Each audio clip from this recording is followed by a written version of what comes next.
గారిని మాట్లాడమని కోరుతున్నాను.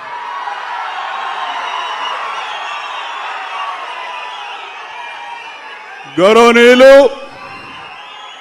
పూజ్యులు పెద్దలు రాష్ట్ర ముఖ్యమంత్రి వర్యులు నారా చంద్రబాబు నాయుడు గారికి విచ్చేసిన ప్రజానీకానికి వేదిక మీద ఉన్న గౌరవ మంత్రివర్యులు అనగాని సత్యప్రసాద్ గారికి, కొలుసు పార్థసారథి గారికి, గొట్టిపాటి రవికుమార్ గారికి, గౌరవ పార్లమెంట్ సభ్యులు తెన్నేటి కృష్ణప్రసాద్ గారికి, ఎమ్మెల్సీ ఆలపాటి రాజేంద్ర ప్రసాద్ గారికి, ఎమ్మెల్యే నరేంద్ర వర్మ గారికి, వేదిక మీద ఉన్న అధికారులు సిఎస్ గారు సాయి ప్రసాద్ గారు, కలెక్టర్ గారు వినోద్ గారు, జేసీ గారు, అదేవిధంగా రైతు మిత్రులు ఇద్దరున్నారు వారికి, సిసిఎల్ఏ సెక్రటరీ జయలక్ష్మి గారు, ఇంకా ఇతర అధికారులు అనధికారులు సోదర సోదరిమణులు పాత్రికేయ మిత్రులందరూ కూడా హృదయపూర్వక నమస్కారం. మన నియోజకవర్గ ప్రజలందరి తరఫున హృదయపూర్వక స్వాగతం ముఖ్యమంత్రి గారికి పలుకుతా ఉన్నాను. చాలా సంతోషం. ఇప్పుడే రెవెన్యూ మంత్రి గారు చెప్పినట్టుగా అమరావతి చట్టబద్ధత ఏర్పడి గజెట్ ఏర్పడ్డాక మొట్టమొదటిసారిగా మన నియోజకవర్గంలో ఈ కార్యక్రమానికి రావడం మనందరూ కూడా ఎంతో సంతోషకరమైన విషయం అని చెప్పి మీకు తెలియజేస్తా ఉన్నా. ఇక ఆ సబ్జెక్ట్ కానీ రెవెన్యూ సబ్జెక్ట్ మీ భూమి మీ హక్కు కార్యక్రమానికి గౌరవ ముఖ్యమంత్రి గారు ఇచ్చేశారు. ఆ అంశాలు అన్ని కూడా రెవెన్యూ మంత్రి గారు ముఖ్యమంత్రి గారు మీకు వివరిస్తారు. ప్రధానంగా ఈ 22 నెలల పరిపాలనలో ముఖ్యమంత్రి గారు నారా చంద్రబాబు నాయుడు గారి నాయకత్వంలో కూటమి ప్రభుత్వం పనిచేస్తున్నటువంటి తీరు మీరందరూ ఒకసారి ఆలోచన చేయండి. సూపర్ 6 కార్యక్రమాలు అమలు, మన నియోజకవర్గంలో అమలవుతున్నటువంటి సంక్షేమ కార్యక్రమాలు కానీ అమలవుతున్న కార్యక్రమాలు మనందరం కూడా బేరీజ్ చేసుకోవాల్సిన అవసరం ఉంది, గుర్తు చేసుకోవాల్సిన అవసరం ఉంది. ఎందుకు చెప్తా ఉన్నానంటే 14 నుంచి 19 వరకు విడిపోయిన ఆంధ్రప్రదేశ్ రాష్ట్రంలో ఆ రోజు నారా చంద్రబాబు నాయుడు గారికి ప్రజలు ముఖ్యమంత్రిగా అవకాశం ఇస్తే ఆ రోజు ఏమీ లేని రాష్ట్రం, ముఖ్యమంత్రి గారు ఆఫీస్ అధికారులు కూర్చోడానికి కుర్చీ కూడా లేనటువంటి పరిస్థితుల్లో విడిపోయిన ఆంధ్రప్రదేశ్ రాష్ట్రాన్ని ప్రజలు ఇచ్చిన అధికారంతో బ్రహ్మాండంగా అధికారం ఉపయోగించి సంక్షేమం అభివృద్ధి రెండు కళ్ళుగా ఆ రోజు ముందుకు తీసుకెళ్లారు చంద్రబాబు నాయుడు గారు. ఒక్క ఛాన్స్ అని చెప్పి ఒక్క ఛాన్స్ ప్లీజ్ అని 10 సార్లు అడిగితే మోసపోయి 2019లో జగన్మోహన్ రెడ్డికి అధికారాన్ని ఇస్తే ఈ రాష్ట్రాన్ని ఏ విధంగా దోపిడీ చేశాడో, ఏ విధంగా వ్యవస్థల్ని సర్వనాశనం చేశాడో చూశాం. అమరావతి విధ్వంసం, పోలవరం వినాశనం అన్ని చేసి వెళ్ళిపోయినటువంటి పరిస్థితి. ఈరోజు ప్రజా జీవితానికి పనికిరాడని 11 సీట్లకి పరిమితం చేశారు ప్రజలు.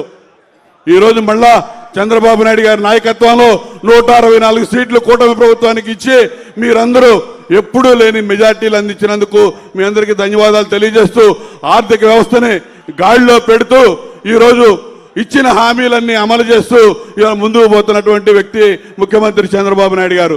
దాంతోపాటు మీరు చూడండి 14 నుంచి 19 వరకు మన ముఖ్యమంత్రి చంద్రబాబు నాయుడు గారు అధికారంలో ఉన్నప్పుడు మన నియోజకవర్గాన్ని అన్ని రకాలుగా అభివృద్ధి చేసుకున్నాం. ఎప్పుడు జరగనటువంటి అభివృద్ధి ఆ 5 ఏళ్ల కాలంలో వారిచ్చిన అవకాశంతో సీసీ రోడ్ల నిర్మాణం కానీ, అదేవిధంగా లంక గ్రామాల్లో పోతా లంక లిఫ్ట్ ఇరిగేషన్ స్కీమ్ కానీ, రహదారుల నిర్మాణం కానీ అన్నీ బాగు చేశాం. 19లో అధికారం మారితే మొత్తం విధ్వంసానికి గురైనాయి. డెల్టా ప్రాంతం బ్లాక్ కాటన్ సాయలు ప్రతి సంవత్సరం రిపేర్లు లేకపోతే మొత్తం పాడైపోయే పరిస్థితి. ఆ పరిస్థితిలో రోడ్లన్నీ విధ్వంసానికి గురైనాయి. మళ్ళా ఈ 20 నెలల కాలంలో మన ముఖ్యమంత్రి చంద్రబాబు నాయుడు గారు వచ్చిన తర్వాత అభివృద్ధి కార్యక్రమాలన్నీ శరవేగంగా ముందుకెళ్తా ఉన్నాయి అనేది మరి మీ అందరికీ గుర్తు చేస్తూ అదే అంశం ముఖ్యమంత్రి గారికి తెలియజేస్తూ ఇంకా డెల్టా ప్రాంతం సార్ 1,13,000 ఎకరాలు, 20,000 ఎకరాలు హార్టికల్చర్, మిగతాదంతా మాగాణి భూములు ఉన్నాయి సార్.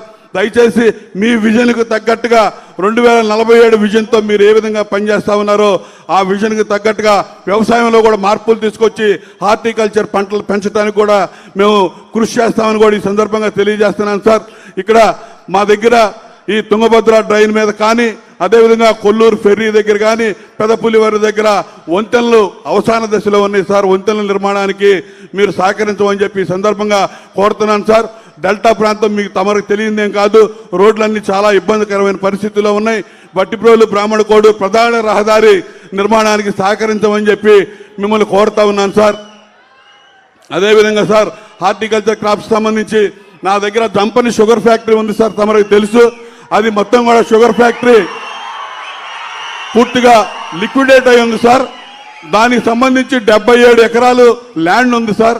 చిన్న చిన్న దానికి సంబంధించినటువంటి సమస్యలు ఉన్నాయి సార్. అవి తీర్చితే మీరు ఎంఎస్ఎంఈ పార్కు కింద బ్రహ్మాండంగా అభివృద్ధి చేయడానికి, అగ్రి బేస్డ్ ఇండస్ట్రీస్ తీసుకురావడానికి ఉపయోగపడుతుందని చెప్పి తమరికి గుర్తు చేస్తా ఉన్నాను సార్. వీటికి ఉదయం రేపు మీతో మీటింగ్ ఉంది సార్. ఇవన్నీ కూలంకషంగా చెప్తాను, ఇప్పుడు సమయం లేదు కాబట్టి.